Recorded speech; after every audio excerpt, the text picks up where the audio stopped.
Hari ini kita akan belajar terkait dengan model 2 kompartemen terbuka, di mana pemberiannya secara intravaskuler dari data darah. Tujuan dari pembelajaran ini adalah kita mengenal model 2 kompartemen dan mampu mengaplikasikan rumus-rumus yang ada di model 2 kompartemen secara intravaskuler. Model 2 kompartemen terbuka yang diberikan secara pemberian tunggal, obat dimasukkan ke sirkulasi sistemik dengan cara intravaskuler. Berarti obat ini akan terdistribusi ke seluruh jaringan tubuh. Dalam proses distribusi, kadar obat dalam darah pada awal waktu akan menurun lebih tajam atau lebih besar dengan kecepatan yang lebih besar dibandingkan dengan distribusi obat setelah mencapai kesetimbangan antara kadar obat di dalam darah dan di dalam jaringan. Pada model 2 kompartemen dikenal istilah kompartemen sentral dan kompartemen perifer. Dikatakan kompartemen sentral jika obat terdistribusi ke dalam jaringan-jaringan yang perfusinya baik. Misalnya, hati dan ginjal. Proses distribusi awal berlangsung cepat karena obat terdistribusi ke dalam organ-organ yang aliran darahnya cepat. Sedangkan yang dikatakan sebagai kompartemen perifer atau kompartemen jaringan adalah jaringan-jaringan yang perfusi darahnya kurang baik atau lambat. Misalnya, otot pada kompartemen sentral dan kompartemen jaringan dengan berjalannya waktu akan tercapai keseimbangan semu atau pseudo-equilibrium antara kedua komponen tersebut. Dan penurunan kadar obat dalam darah diterangkan dengan kinetika monoeksponensial atau model 2 kompartemen intravaskuler data darah. Umumnya, obat yang diberikan secara intravena bolus, penurunan kadar obat di dalam darah terhadap waktu berbentuk dua fase atau bifase, atau diterangkan dengan kurva 2 eksponensial, ditunjukkan atau diplotkan pada kertas yang semilog. Bentuk kurva ini memberikan indikasi bahwa profil farmakokinetik obat setelah pemberian secara intravena dapat diterangkan dengan model 2 kompartemen terbuka. Dari gambar dijelaskan bahwa ada dua fase, di mana fase A ini adalah fase distribusi dan fase B adalah fase eliminasi. Pada gambar ini nampak atau jelas terlihat pada awal setelah pemberian obat, kadar obat dalam darah berkurang dengan cepat. Menandakan terjadinya proses distribusi, utamanya ke dalam organ-organ yang memiliki perfusi darah yang sangat cepat, misalnya hati dan ginjal. Pengurangan kadar obat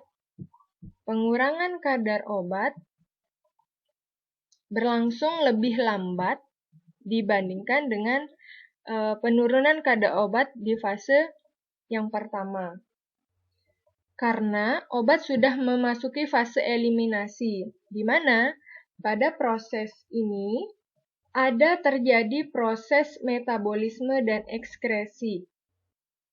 Fase ini selain dikenal dengan istilah fase eliminasi juga dikenal dengan istilah fase terminal, fase beta, atau fase disposisi lambat. Selain itu, yang perlu kita ketahui adalah pada proses distribusi awal, sebagian obat juga telah mengalami eliminasi, namun fraksi eliminasinya masih jauh lebih kecil dibandingkan dengan proses distribusi, sehingga dapat dianggap bahwa proses distribusi obat masih dominan ketimbang fase eliminasinya, sehingga ini dianggap sebagai fase distribusi. Sebaliknya, pada fase eliminasi juga terdapat proses distribusi ke dalam jaringan. Namun, redistribusi dari jaringan perifer ke dalam darah.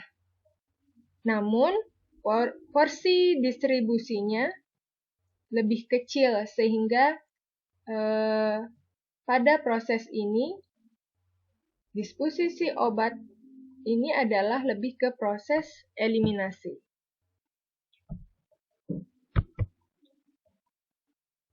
Ini adalah model gambaran farmakokinetik yang menerangkan disposisi obat di dalam tubuh yang mengikuti model 2 kompartemen, di mana di sini ada pemberian obat secara intravaskuler, kemudian ini adalah kompartemen sentralnya, dan ini adalah kompartemen perifernya. Sedangkan K12 dan K21 ini adalah menggambarkan kecepatan transfer dari obat dari kompartemen sentral ke kompartemen perifer. Sedangkan K21 menggambarkan kecepatan transfer dari kompartemen perifer ke kompartemen sentral. Sedangkan K adalah ketetapan atau kecepatan eliminasi dari kompartemen sentral. Mengapa proses eliminasi ditunjukkan atau digambarkan pada melalui kompartemen sentral? Ini dikarenakan kita mengingat bahwa metabolisme obat sebagian besar terjadi di hati, dan ekskresi obat melalui ginjal, padahal di mana kita ketahui kedua organ tersebut merupakan organ yang masuk ke dalam kompartemen sentral, sehingga digambarkan seperti ini. Dari model di atas atau gambaran di atas maka diperoleh persamaan yang menjelaskan proses disposisi obat di dalam tubuh. Perubahan kadar obat di kompartemen sentral dan kadar obat pada kompartemen perifer, di mana D adalah jumlah obat dan V adalah volumenya. Dari persamaan yang tadi, kita bisa menurunkan menjadi persamaan untuk menerangkan perubahan kadar obat di dalam darah mengikuti model 2 kompartemen yang diberikan secara intravaskuler, intravena bolus adalah sebagai berikut. CS, konsentrasi secara keseluruhan sama dengan A min eksponen min alfa kali T ditambah B dikali eksponen beta kali T, di mana A ini adalah gambaran pada proses fase distribusi dan B ini adalah gambaran pada proses eliminasi. A ini sebenarnya berasal dari rumus DIV dikali alfa min K21 per Vs atau volume sentral, ya, dikali alfa min beta.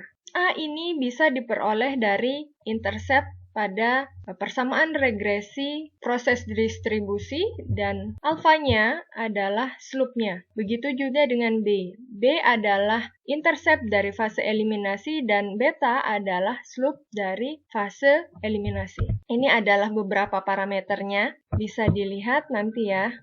Ini adalah kecepatan distribusi antar kompartemen jika kita ingin mengetahui kecepatan dari perpindahan dari kompartemen sentral menuju kompartemen perifer atau dari kompartemen perifer ke kompartemen sentral.